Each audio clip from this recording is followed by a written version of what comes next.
Hi hello dears, എല്ലാ മക്കൾക്കും എജ്യുമേറ്റിന്റെ മറ്റൊരു ക്ലാസ്സിലേക്ക് സ്വാഗതം. ഇന്നത്തെ ക്ലാസ്സിൽ നമ്മൾ നോക്കാനായിട്ട് പോകുന്നത് 2ാം ക്ലാസ്സിലെ മക്കളുടെ ക്രിസ്മസ് പരീക്ഷയുടെ ഉദ്ഗ്രഥനം 1ാം ദിവസത്തെ ചോദ്യപേപ്പറാണ് കേട്ടോ. മോഡൽ ചോദ്യപേപ്പറാണ് നോക്കുന്നത്. ക്ലാസ്സിലേക്ക് കിടക്കുന്നതിന് മുന്നേ ചാനൽ ആദ്യമായി കാണുന്നവരാണെങ്കിൽ ഒന്ന് സബ്സ്ക്രൈബ് ചെയ്ത് സപ്പോർട്ട് ചെയ്യാൻ മറക്കരുത്. അതുപോലെ വീഡിയോ നിങ്ങളുടെ കൂട്ടുകാരിലേക്ക് കൂടെ ഒന്ന് ഷെയർ ചെയ്ത് കൊടുക്കണേ. അപ്പൊ ശരി, നമുക്ക് നേരെ ക്ലാസ്സിലേക്ക് കിടക്കാം. പ്രവർത്തനം 1, കുഞ്ഞുറുമ്പിന്റെ യാത്ര. തെളിഞ്ഞ ആകാശം, കാട്ടിലെ കാഴ്ചകൾ കാണണം. കുഞ്ഞനുറുമ്പിന് മോഹം. പച്ചിലക്കൂട്ടിൽ നിന്നും അവൾ പുറത്തിറങ്ങി. ഇളം കാറ്റ് വീശി. ഇലത്തുമ്പുകൾ ഇളകിയാടി. കാട്ടുപൂക്കളുടെ സുഗന്ധം. ഹായ്, പുൽക്കൊടിയിൽ തിളങ്ങുന്ന മഞ്ഞുതുള്ളി. ഒന്ന് തൊട്ടാലോ? കുഞ്ഞുറുമ്പ് പതിയെ മുന്നോട്ടു നീങ്ങി. തൊട്ടു തൊട്ടില്ല. അവൾ കാലുതെറ്റി പുഴയിൽ വീണു. കുഞ്ഞുറുമ്പിനു പേടിയായി. അതാ ഒരു ഇല ഒഴുകി വരുന്നു. കുഞ്ഞുറുമ്പ് ഞൊടിയിടയിൽ അതിൽ കയറി. ഇല കുഞ്ഞുറുമ്പിനെയും കൊണ്ട് മുന്നോട്ടു നീങ്ങി. അവൾ നാലുപാടും നോക്കി. മാനം മുട്ടെ ഉയർന്നു നിൽക്കുന്ന മലനിരകൾ, പുഴയിൽ നീന്തിക്കളിക്കുന്ന മീനുകൾ. ഇലയിലിരുന്ന് കുഞ്ഞുറുമ്പ് ചുറ്റുമുള്ള കാഴ്ചകൾ ആസ്വദിച്ചു. ഇപ്പൊ ചെറിയ കഥ വായിച്ചല്ലോ മക്കളെ. ഇനി ഇതുമായി ബന്ധപ്പെട്ട കുറച്ച് ചോദ്യങ്ങളാണ് നിങ്ങൾക്ക് എഴുതേണ്ടത്. ചോദ്യങ്ങൾക്ക് ഉത്തരമാണ് നിങ്ങൾക്ക് എഴുതേണ്ടത്. ചോദ്യങ്ങൾക്ക് ഉത്തരം എഴുതുക. ചോദ്യം 1, കുഞ്ഞുറുമ്പിന്റെ മോഹം എന്തായിരുന്നു? കാട്ടിലെ കാഴ്ചകൾ കാണണം എന്നതായിരുന്നു കുഞ്ഞുറുമ്പിന്റെ മോഹം. ചോദ്യം 2, ഇലത്തുമ്പുകൾ ഇളകിയാടിയതെപ്പോൾ? ഇളം കാറ്റ് വീശിയപ്പോൾ. ചോദ്യം 3, പുൽക്കൊടിയിൽ തിളങ്ങുന്നതെന്താണ്? ഒരു മഞ്ഞുതുള്ളി. ചോദ്യം 4, പുഴയിൽ വീണ കുഞ്ഞുറുമ്പ് രക്ഷപ്പെട്ടതെങ്ങനെ? ഒഴുകി വരുന്ന ഒരു ഇലയിൽ കയറിയാണ് ഉറുമ്പ് രക്ഷപ്പെട്ടത്. ചോദ്യം 5, മാനം മുട്ടെ ഉയർന്നു നിൽക്കുന്നതെന്താണ്? മലനിരകൾ. അപ്പൊ നിങ്ങൾക്ക് ഇതുപോലൊരു ചോദ്യം വന്നാൽ എന്താ ചെയ്യേണ്ടത്? നമുക്ക് തന്നിട്ടുള്ള ആ ഭാഗം ഉണ്ടല്ലോ, കഥയോ പാട്ടോ എന്തോ ആയിക്കൊള്ളട്ടെ, ആ ഭാഗം നിങ്ങൾ വീണ്ടും വീണ്ടും വായിച്ചു നോക്കുക. വായിച്ചു നോക്കുമ്പോൾ അതിൽ തന്നെ ഉണ്ടായിരിക്കും ഇതിനുള്ള ഉത്തരവും. ഓക്കെ, ആ ഉത്തരം എടുത്ത് എഴുതുകയാണ് വേണ്ടത്. അപ്പൊ കുഞ്ഞുറുമ്പിനെ കണ്ടല്ലോ മക്കളെ. ഇതാ ഇലയിൽ ഇങ്ങനെ യാത്ര ചെയ്യുന്ന ഉറുമ്പിന്റെ ചിത്രവും നമുക്കിവിടെ തന്നിട്ടുണ്ട്. പ്രവർത്തനം 2, കുഞ്ഞുറുമ്പ് കണ്ട കാഴ്ചകൾ. കുഞ്ഞുറുമ്പ് പുഴയിലൂടെ യാത്ര തുടർന്നു. കുഞ്ഞുറുമ്പ് കണ്ട കാഴ്ചകൾ ചേർത്ത് വിവരണം തയ്യാറാക്കൂ. ചുരുങ്ങിയത് 5 വാക്യങ്ങളെങ്കിലും വേണം എന്ന് പ്രത്യേകം പറഞ്ഞിട്ടുണ്ട്. അപ്പൊ കുഞ്ഞുറുമ്പ് കണ്ട കാഴ്ചകളും നിങ്ങൾക്ക് ഉത്തരം എഴുതാനുള്ള സ്ഥലവും ഒക്കെ ഇവിടെ തന്നിട്ടുണ്ട്. അതിൽ നിന്ന് മക്കൾക്ക് ഇഷ്ടമുള്ളത് എഴുതി കൊടുക്കാം. നോക്കൂ, ഞാനിവിടെ ഒരു 5 വാക്യങ്ങൾ തരുന്നുണ്ട്. ഭംഗിയുള്ള കുളവും നീന്തിക്കളിക്കുന്ന താറാവുകളും കണ്ടു. അല്ലേ? പുല്ല് തിന്ന് നടക്കുന്ന കാലികളെ കണ്ടു, അല്ലെങ്കിൽ പശുവിനെ കണ്ടു. കുളത്തിൽ വിരിഞ്ഞു നിൽക്കുന്ന താമരകൾ കണ്ടു. മനോഹരമായ പൂക്കൾ കണ്ടു. ആ വീടിന് മുൻപിൽ ഒരുപാട് പൂക്കളുണ്ട് അല്ലെ? കുഞ്ഞു വീടുകളും മരങ്ങളും കണ്ടു. പിന്നെയോ നിങ്ങൾക്ക് വേണമെങ്കിൽ മുയലുകളെ കണ്ടു എന്ന് എഴുതാം. മുയലിന്റെ ചിത്രമുണ്ട് അവിടെ. പാറി നടക്കുന്ന കിളികളെ കണ്ടു, അതെഴുതാം. അങ്ങനെ ഇഷ്ടമുള്ളത് ഈ ചിത്രത്തിൽ എന്തൊക്കെയാണോ, തവളകളുണ്ട്, മീനുകളുണ്ട്, എന്തൊക്കെ ഈ ചിത്രത്തിൽ നിങ്ങൾക്ക് കാണുന്നുണ്ടോ അതെല്ലാം നിങ്ങളുടെ ഇഷ്ടത്തിനനുസരിച്ച്, ഭാവനയ്ക്കനുസരിച്ച് എഴുതി കൊടുക്കാം. പ്രവർത്തനം 3, വിത്തുകൾ എത്ര? പച്ചക്കറിത്തോട്ടം നിർമ്മിക്കുന്നതിനായി ഓരോ ക്ലാസ്സിലേക്കും നൽകിയ പയർ വിത്തുകളുടെ എണ്ണം നോക്കൂ. നമുക്കിവിടെ ക്ലാസ് 100ന്റെ പാക്കറ്റുകൾ എത്ര, 10ന്റെ പാക്കറ്റുകൾ എത്ര, 1കളുടെ എണ്ണം എത്ര എന്നാണ് തന്നിട്ടുള്ളത്. പിന്നെ അതുപോലെ ആകെ എല്ലാം കൂടെ കൂട്ടിയിട്ട് ആകെ എത്ര വിത്തുകൾ ഉണ്ട് എന്നും എഴുതണം. അപ്പൊ 1ാം ക്ലാസ്സിന് കിട്ടിയത് 100ന്റെ പാക്കറ്റ് 1, ഒരു 100ന്റെ പാക്കറ്റേ ഉള്ളൂ അല്ലെ? അപ്പൊ 100 എന്നെഴുതി കൊടുക്കാം. 10ന്റെ പാക്കറ്റ് 2 എണ്ണം. 2 10ന്റെ പാക്കറ്റ് എന്ന് പറയുമ്പോൾ എത്രയായി? ഒരു 10ന്റെ പാക്കറ്റ് ആവുമ്പോൾ 10, 2 10കളാവുമ്പോൾ 20. അപ്പൊ 100ലേക്ക് 20 കൂട്ടുക. 100 കൂട്ടണം 20, 120. ഒന്നുകൾ 1, 2, 3, 4, 5, 6 എണ്ണം ഉണ്ട്. അപ്പൊ 120ലേക്ക് ഈ 6 കൂടെ കൂട്ടുക. 120 കൂട്ടണം 6, 126. ആകെ 126 വിത്തുകളാണ് കിട്ടിയത്. 2ാം ക്ലാസ്സിലേക്ക് നോക്കൂ. 100ന്റെ പാക്കറ്റ് 1, അതായത് 100. 10ന്റെ പാക്കറ്റുകൾ ഒന്നും തന്നെ ഇല്ല, അപ്പൊ 0. പിന്നെ ഒന്നുകള് 3 എണ്ണം. 100 കൂട്ടണം 3, 103. ആകെ 103 വിത്തുകൾ.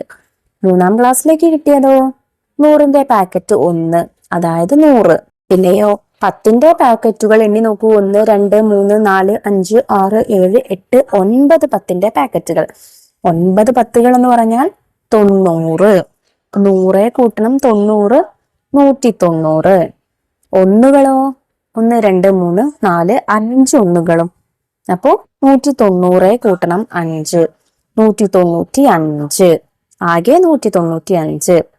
ഇനി നാലാമത്തേത് 100ന്റെ പാക്കറ്റ് 1, അതായത് 100. 10ന്റെ പാക്കറ്റ് 4, അപ്പോ 40. 100 കൂട്ടണം 40, 140. ഒന്നുകൾ 1 2 3 4 5 6 7 എണ്ണം. 140 കൂട്ടണം 7, 147. ആകെ 147 വിത്തുകളാണ് ഉള്ളത്. എല്ലാ ക്ലാസ്സിലേക്കും കിട്ടിയ വിത്തുകളുടെ എണ്ണം എഴുതിയല്ലോ. ഇനി കിട്ടിയ വിത്തുകളുടെ എണ്ണത്തെ ആരോഹണ ക്രമത്തിൽ എഴുതൂ എന്നും കൂടെ പറഞ്ഞിട്ടുണ്ട്. ആരോഹണ ക്രമം എന്ന് പറഞ്ഞാൽ എന്താ മക്കളെ? ചെറുതിൽ നിന്ന് വലുതിലേക്ക് എഴുതുന്നതിനെയാണ് നമ്മൾ ആരോഹണ ക്രമം എന്ന് പറയാ. ഇനി വലുതിൽ നിന്ന് ചെറുതിലേക്കാണെങ്കിൽ അവരോഹണ ക്രമം എന്ന് പറയും. ഓക്കെ, ആരോഹണ ക്രമത്തിൽ നമുക്ക് എഴുതാം, അതായത് ചെറുതിൽ നിന്ന് വലുതിലേക്ക് എഴുതി കൊടുക്കാം. ഇതിലെ ഏറ്റവും ചെറിയ നമ്പർ എത്രയാണ്? അതായത് ഏറ്റവും കുറവ് വിത്തുകൾ കിട്ടിയത് ആർക്കാണ്? 2ാം ക്ലാസ്സിലാണ് അല്ലേ, 103. 103 ആദ്യം വരുന്ന സംഖ്യ.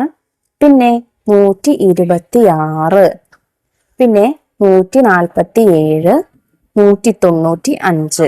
ഇങ്ങനെയാണ് എഴുതേണ്ടത്. പ്രവർത്തനം 4. ചെടികൾ പലവിധം. കിഴങ്ങ് നട്ടാൽ മുളച്ചിടും, ഇലയിൽ വെള്ളം നിൽക്കില്ല, ഗുണവും രുചിയും എനിക്കുണ്ട്, ഞാൻ ആരെന്ന് ചൊല്ലാമോ? ഒരു കടങ്കഥ രൂപേണയാണ് നമുക്ക് തന്നിട്ടുള്ളത്. നോക്കൂ, കിഴങ്ങ് നട്ടാൽ മുളച്ചിടും, ആ ചെടിയുടെ കിഴങ്ങ് നട്ടാൽ മുളയ്ക്കും. ഇലയിൽ വെള്ളം നിൽക്കില്ല, ഇലയിലേക്ക് വെള്ളം ഒഴിച്ചാൽ എന്താവും? ഇല നനയില്ല, ഇലയിൽ വെള്ളം നിൽക്കില്ല, അത് പുറത്തേക്ക് ഒഴുകി പോകും. ഗുണവും രുചിയും എനിക്കുണ്ട്, പിന്നെന്താണ്? ഗുണവും ഉണ്ട്, കഴിച്ചാൽ ശരീരത്തിന് നല്ലതാണ്, അതുപോലെ രുചിയും ഉണ്ട്. ഉത്തരം ചേമ്പാണ്. ചേമ്പിലയിൽ വെള്ളം നിൽക്കില്ലല്ലോ, അതൊരു കിഴങ്ങല്ലേ, പിന്നെ നല്ല ഗുണവും ഉണ്ട്, രുചിയും ഉണ്ട്. അടുത്ത് നോക്കൂ, ഇലയില ഇല ഇല നീളനില, ഊണ് വിളമ്പാം അടയുണ്ടാക്കാം, മഴയിൽ ചൂടി നടന്നിടാം, ഇലയിൽ കേമൻ ഞാനാര്. അപ്പൊ ഇല എന്താണ്? നീണ്ട ഇലയാണ്, നീണ്ട ഇലയാണ്. ഊണ് വിളമ്പാം അടയുണ്ടാക്കാം, എൻ്റെ ഈ ഇലയില് ഭക്ഷണം വിളമ്പുകയും ചെയ്യാം, അതുപോലെ അടയുണ്ടാക്കാം. മഴ പെയ്താല് അത് ചൂടി നടക്കാം. എന്താണ്? വാഴയിലയാണല്ലേ, വാഴയില. ഇനി നോക്കൂ, വിത്ത് മുളച്ചുണ്ടാകുന്ന 3 ചെടികളുടെ പേരെഴുതൂ. വിത്ത് മുളച്ചുണ്ടാകുന്ന ഏതെങ്കിലും 3 ചെടികളുടെ പേരെഴുതി കൊടുക്കുക. മാവ്, പ്ലാവ്, തെങ്ങ് തുടങ്ങിയിട്ടുള്ള ചെടികളൊക്കെ എന്താണ്? മരങ്ങളൊക്കെ എന്താണ്? വിത്ത് മുളച്ചാണ് ഉണ്ടാവുന്നത്. പ്രവർത്തനം 5. കലണ്ടർ നോക്കി പറയാം. 2024 ജനുവരി മാസത്തെ കലണ്ടറിൽ വിട്ടുപോയ തീയതികൾ പൂർത്തിയാക്കൂ. അപ്പോൾ 2024 ജനുവരി മാസത്തെ കലണ്ടറാണ് തന്നിട്ടുള്ളത്. നമുക്കറിയാം ജനുവരി മാസം 31 ദിവസങ്ങളുണ്ട് അല്ലേ. അതിൽ വിട്ടുപോയത് ഏതൊക്കെയാണ്? 1 2 3 4 5 6 7 8 9 10 11 12 13 14 15 16 17 18 19 20 21 22. അത് കഴിഞ്ഞ് 23 24 അത് രണ്ടും വിട്ടുപോയിട്ടുണ്ട്. പിന്നെ 25 26 27 28 29 30 31. അതിന് താഴെ കുറച്ചുകൂടെ ചോദ്യങ്ങളുണ്ട്. ജനുവരി മാസത്തിൽ ആകെ എത്ര ദിവസങ്ങളുണ്ട്? നമുക്കറിയാം 31. 2024 ജനുവരി 1 തിങ്കളാഴ്ചയാണ് എങ്കിൽ 2023 ഡിസംബർ 28 ഏത് ദിവസമായിരിക്കും? അപ്പോ 2024 ജനുവരി 1 തിങ്കളാണ് അല്ലെ. അങ്ങനെയെങ്കിൽ അതിന് തൊട്ട് മുൻപുള്ള ദിവസം ഏതാണ്? 2023 ഡിസംബർ 31 അല്ലെ, ഡിസംബർ 31. അപ്പൊ അത് ഏതായിരിക്കും? ഞായറായിരിക്കും. 2023 ഡിസംബർ 30 എന്താണ്? ശനിയായിരിക്കും. 2023 ഡിസംബർ 29 വെള്ളിയായിരിക്കും. 2023 ഡിസംബർ 28 ഏതാണ്? വെള്ളിയുടെ തൊട്ട് മുൻപുള്ള ദിവസം വ്യാഴമായിരിക്കും. അടുത്ത ചോദ്യം നോക്കൂ. 2024 ജനുവരി മാസത്തിൽ എത്ര ശനിയാഴ്ചകളുണ്ട്? 4 ശനിയാഴ്ചകളുണ്ട്. നോക്കൂ, കലണ്ടർ കണ്ടോ, 4 ശനിയാഴ്ചകളുണ്ട്. ശനിയാഴ്ച വരുന്ന തീയതികൾ എഴുതൂ. 6, 13, 20, 27 എന്നീ തീയതികളിലാണ് ശനിയാഴ്ച വന്നിരിക്കുന്നത്. കലണ്ടറിൽ നിന്നും ഒരു സംഖ്യാ പാറ്റേൺ കണ്ടെത്തി എഴുതൂ. നിങ്ങൾക്ക് ഇഷ്ടമുള്ള രീതിയിൽ സംഖ്യാ പാറ്റേൺ കണ്ടെത്താൻ നോക്കൂ. 1, 8, 15, 22, 29. അതുപോലെ 7, 14, 21, 28 ഇതും ഒരു പാറ്റേൺ ആണ്. അങ്ങനെ അടുത്ത താഴേക്കുള്ള സംഖ്യകൾ എഴുതിയാൽ മതി. അപ്പൊ ഇത്രയും ചോദ്യങ്ങളാട്ടോ മക്കളെ ഈ ചോദ്യപേപ്പറിൽ നമുക്ക് ചർച്ച ചെയ്യാനായിട്ടുള്ളത്. ഉപകാരപ്രദമായിട്ടുണ്ട് ഇന്നത്തെ വീഡിയോ എന്ന് വിശ്വസിക്കുന്നു. 2ാം ക്ലാസ്സിലെ മറ്റു വിഷയങ്ങളുടെ വീഡിയോസിന് വേണ്ടിയിട്ടും മറ്റു ചോദ്യപേപ്പറുകൾക്ക് വേണ്ടിയിട്ടും നമ്മുടെ ചാനൽ ഒന്ന് സബ്സ്ക്രൈബ് ചെയ്ത് വെക്കുക. അതുപോലെ ഇന്നത്തെ ക്ലാസ്സിനെ കുറിച്ചുള്ള അഭിപ്രായങ്ങൾ കമന്റ് ബോക്സിലൂടെ അറിയിക്കുക. വീഡിയോ യൂസ്ഫുൾ ആയിട്ടുണ്ടെങ്കിൽ നിങ്ങളുടെ കൂട്ടുകാരിലൂടെ നമ്മുടെ ക്ലാസ് ഒന്ന് ഷെയർ ചെയ്ത് കൊടുക്കാം കേട്ടോ. അപ്പോൾ ശരി, നമുക്ക് അടുത്ത ക്ലാസ്സുമായി വീണ്ടും കാണാം. താങ്ക്